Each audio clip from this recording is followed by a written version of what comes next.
This is it. The Samsung Galaxy S25 Ultra is finally here, and Samsung just took things up a notch. A titanium frame, an insanely bright 2600 nit display, and a Snapdragon 8 Elite chip that's faster than ever. But here's the real question, is it worth upgrading? Let's break it down. We're talking about everything: the display, cameras, battery life, and performance. And by the end, you'll know exactly if this is the right phone for you. Let's get started. First up, design and build. Samsung went all out with a titanium frame, making this thing tougher while keeping it sleek. Corning Gorilla Armor 2 covers the front and back, giving extra durability. Plus, it's got IP68 water and dust resistance, so drops and splashes? No big deal. Now, that display. It's a 6.9-inch dynamic LTPO AMOLED 2X panel, with 1440p resolution and a refresh rate that hits 120 Hz. What makes it special? 2600 nits of peak brightness. That means even under direct sunlight, everything stays crystal clear under the hood.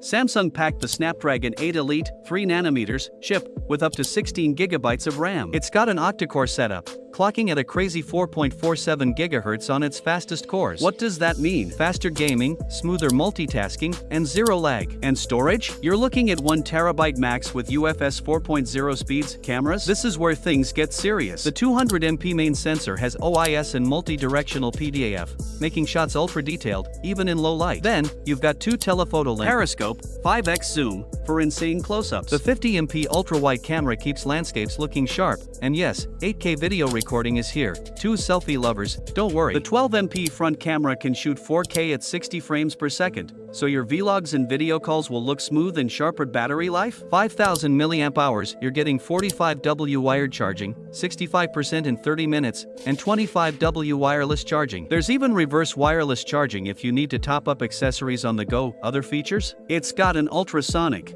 fingerprint scanner, Samsung DeX, wireless DeX, Wi-Fi 7, and eSIM support. And with Android 15 and One UI 7, you're set for 7 years of updates. So, should you buy the Samsung Galaxy S25 Ultra? If you want the best display, crazy fast performance, and a killer camera setup, this is the ultimate Samsung flagship. But if you're rocking an S24 Ultra, the upgrade might not be as big as you think. Let me know in the comments, are you upgrading or skipping this one? And if you found this video helpful, hit that like button and subscribe for more tech reviews. Catch you in the next one.